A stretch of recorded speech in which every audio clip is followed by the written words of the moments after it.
pembangunan demokrasi dan penegakan hukum ke depan, tapi juga ada ancaman-ancaman yang harus diantisipasi. Nah, oleh sebab itu, maka berpayung pada dalil syar'i yang biasanya dipakai oleh Mas Helmi Faisal ini di PBNU, dar'ul mafasid muqaddamun ala jalbil masoleh, menghindari atau menolak kerusakan itu harus lebih didahulukan daripada meraih keuntungan, meraih kebaikan. Jadi yang mau merusak ini kita selesaikan dulu, keuntungannya yang lain-lain nanti. Itu dalilnya yang biasa dipakai. Berdasar itu kami punya 8 catatan. Pertama, supaya aparat penegak hukum TNI dan Polri dalam hal ini tetap menindak tegas para perusuh dan mengayomi dengan baik para pengunjuk rasa yang biasa punya aspirasi politik, karena itu bisa dibedakan antara perusuh dan pengunjuk rasa. Ada yang damai seperti waktu sholat tarawih, waktu apa itu damai, tapi sudah itu datang perusuh, itu supaya ditindak tegas agar tidak menimbulkan kerusakan yang lebih besar. Yang kedua, kita mendukung agar semua pengguna sosmed itu menahan diri, mengendalikan diri, tidak sembarang menyebar hoax, dan bahkan mendukung juga tindakan-tindakan pembatasan oleh pemerintah jika itu diperlukan dalam rangka menghindari atau menolak kerusakan itu. Kita mendukung juga pemerintah dan segenap jajarannya ini untuk mengungkap dalang kerusuhan, karena pasti ada dalangnya.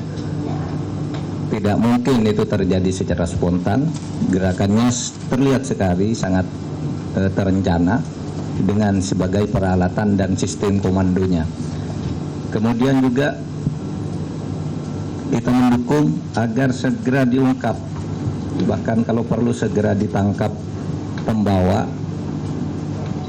atau penyuplai senjata-senjata ilegal, senjata tajam, senjata api yang tajam, peluru tajam yang juga sudah ditengarai memakan korban selama terjadinya kerusuhan kemarin.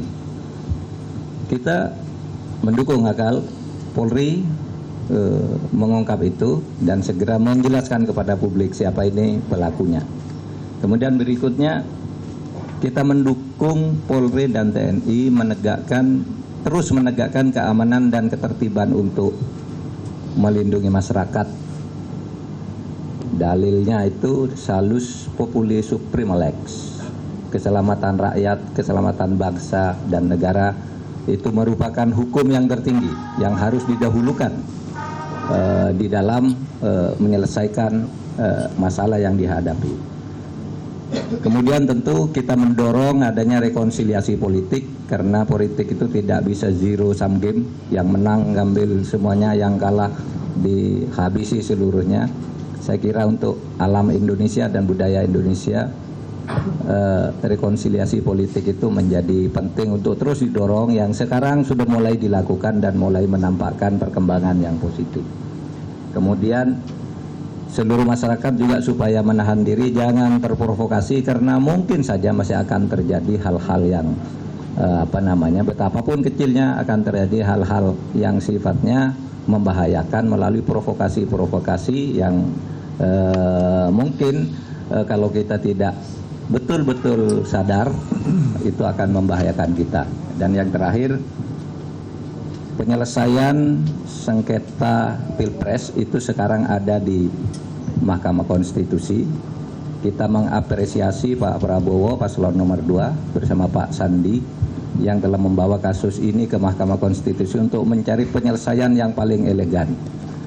Kita apresiasi, dan peluang untuk menang atau kalah tetap ada di Mahkamah Konstitusi. Oleh sebab itu, mari kita dorong Mahkamah Konstitusi untuk melakukan tugasnya dengan profesional, tidak boleh diintervensi oleh siapapun dan tidak boleh diteror oleh siapapun. Demikian dari kami. Terima kasih sekali lagi kepada Pak Menko Polhukam, kepada Bapak Kapolri, dan kepada Bapak Panglima dengan seluruh jajarannya. Assalamualaikum warahmatullahi wabarakatuh.